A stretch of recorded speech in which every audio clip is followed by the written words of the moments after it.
Hi, what is going on, Algebra 1 class? We are continuing to learn about Chapter 11. Today we're going to talk about adding and subtracting rational expressions. Last time we talked about dividing rational expressions. That was a fun lesson.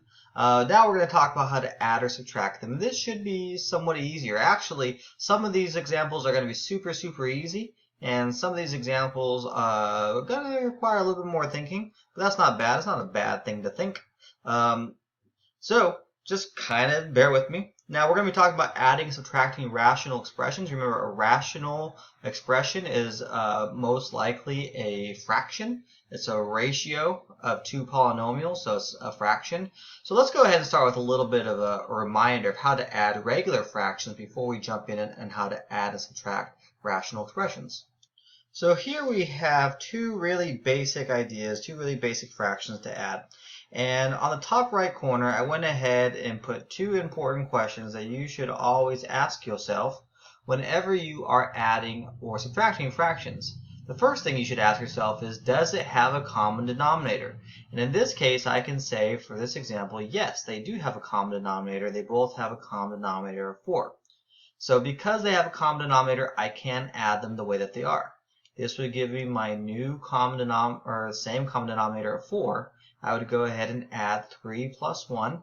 So 3 plus 1 is 4. The second question I should ask myself is, could I reduce? And if I can reduce, I must reduce. And 4 divided by 4 reduces to 1. So this whole fraction is 1. All right, easy enough? Now, let's go ahead and look at this example right here. We're going to go ahead and ask yourself if it has a common denominator. And I notice that it doesn't have a common denominator. In this case, the common denominator would have to be found.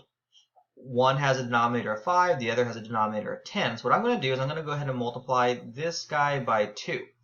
And because this is math and math is fair, if I multiply the denominator by 2, I have to multiply the numerator by 2 as well. And I will get a new fraction of 4 over 10 plus 3 over 10. Now that they have common denominators of 10, my new fraction is going to have the same common denominator. It's going to keep it in common. And 4 plus 3 is 7. Could I reduce? No. So my final answer would be 7 over 10. I'd leave it like this. All right, so these are very helpful hints, And again, we're going to be talking about something that looks a little bit more complicated. Maybe it's really not that complicated if you understand these two rules. Let's go ahead and look at problem 1. Problem 1 is asking, what is the sum of 4 over 3y plus 7 over 3y? Well, we're going to go ahead and ask yourselves, does it have a common denominator? In this case, yes, they both have common denominators of 3y. So 3y is our common denominator. We're just going to go ahead and add across the top. 4 plus 7 is 11. And then we ask ourselves, could I reduce? And no, you cannot reduce because 11 and 3 cannot go any lower, so this would be our answer. That wasn't so bad. Problem B says, do we have a common denominator of 3x over x minus 2 plus x over x minus 2? And yes, they have a common denominator of x minus 2. Then I can go ahead and add across the top. 3x plus 1x is 4x. And in this case, this would be my final answer. I could not reduce this because x minus 2 is like it's grouped together, and they have to stay together. The only way that this would reduce or cross cancel if I had x minus 2 on the top, and that is not the case. So our final answer would be 4x over x minus 2. Let's go ahead and do got it question number 1 just for funsies. Does it have a common denominator? Yeah, 3a minus 4. And we would go ahead and add the numerators. 2a plus 3a is 5a. And that's all we can do. I would ask myself, could I reduce? No, I cannot reduce in this case. Now problem number 2 is dealing with subtracting expressions, and to be honest with you, it follows the same exact suit. This problem just looks more complicated because it has factorable polynomials, but not everything's going to be factorable. Some of these are going to be pretty easy. So let's go ahead and work on this example. What is the difference? We're going to subtract.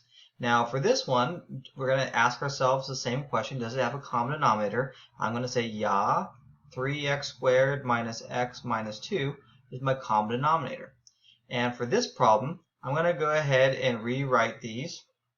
I'm going to go ahead and subtract 7x plus 5 minus 4x plus 3.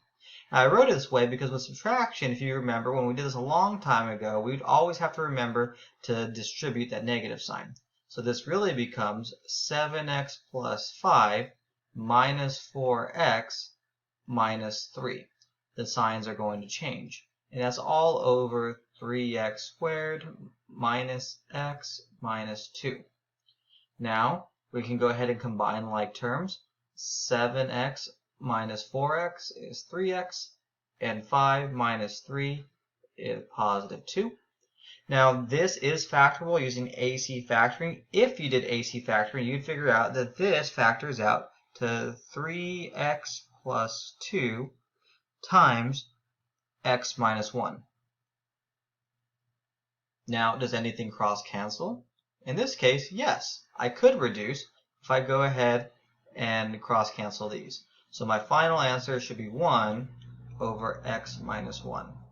So we follow the same steps. We look and see if it has a common denominator. If so, we just kind of follow regular addition or subtraction in this case, and then we reduce if possible. So let's go ahead and look at example A. Does it have a common denominator? Yeah. I would have z plus 3. And then I would subtract what is 7 minus, or 2 minus 7 is negative 5, and that would be my answer. There's nothing else that I can do. There's nothing that's going to reduce. In this case, I would go ahead and see, does it have a common denominator? I would say yes, 10n minus 4, and this would be 9n minus 3 minus 3n plus 5. Now this is going to have to distribute the negative sign, and I would get 9n minus 3 minus 3n minus 5 over 10n minus 4. Now this problem has a couple of tricks to it because we have to not only combine like terms to get 6n minus 8, right? But this becomes 10n minus 4. And if you notice, can I reduce? Well, yeah, I probably could because these guys have a common GCF of 2. So this becomes 2 as my GCF, and I would get 3n minus 4. And this would have another GCF of 2 on the outside, and I would get 5n minus 2. And now these two can reduce, so my final answer should be 3n minus 4 over 5n minus 2. So we're just going to follow the same pattern the way that we should. Now notice this one, we would combine, and notice this is a difference of squares. Difference of squares makes conjugate pairs. So just be careful. And just remember, Shia LaBeouf taught us better. Make sure that we follow all the forms of factoring. Now, what would we do if, like in problem 3, we didn't have common denominators? Well, we talked about this a long time ago, and I know you guys still dream about this, but we're going to talk about our dream denominator. The denominator that would solve all of our problems, that would allow us to combine these fractions together. So, if you remember how we did this, we would start with a dream bubble, and in our dream bubble, we'd look at our denominators, and we would list components of our denominators that our dream denominator has to have. Well, our dream denominator has to be a multiple of 6, right? It has to have at least one x in there. It has to be a multiple of 2, but you know that 2 can go into 6, so we don't really need to write that in. And then it has to actually have at least 2 x's, not just 1. So our dream denominator is going to be 6x squared. Now, what our goal is try to figure out how will I turn these two separate denominators into one denominator of 6x squared. Well, here's what we're going to do. We're going to multiply the other side. Now, this would work if you multiply by the other denominator, but you're going to get bigger things that we'd have to reduce. My proposal for you guys is if we think about, well, what does this have? What does this side have, 6x squared have, that 6x needs? Well, looking at it, I would say that it needs to have at least one more x, right? Because that would make it 6x squared. So I have to multiply this side by x. And this side is missing a 3, so I have to multiply this side by 3. And if I multiply all of these together, x times 6 times x is 6x squared plus 9 over 6x squared. And now I have my common denominator of 6x squared, and I would have 5x plus 9 as my numerator. So for these problems, we're going to be looking at what does one side have that the other side needs. So for got it question number 3, I went ahead and rewrote this, and we're going to be looking at denominators. We get to figure out what is our dream denominator. Our dream denominator is going to have at least a 7, at least a 3, and at least 4 y's, because that's the highest degree there. So what does this side have that the other side needs? Well, it looks like this side needs to have a 3. So I can multiply the 3 on both sides. It looks like this side is missing a 7 and 2 y's. 7 and 2 y's. Because this side has a 7 and this side needs a 7. And this side has 2 y's when it's supposed to have 4, so it needs 2 more. So if I multiply all these out, I get 9 over 21y to the 4th plus 14y squared over 21y to the 4th. 21y to the 4th. So that would be our answer. And because we can combine them into I should go back. Because we can combine these into one fraction, our answer would be 14y squared plus 9 over 21y to the 4th power.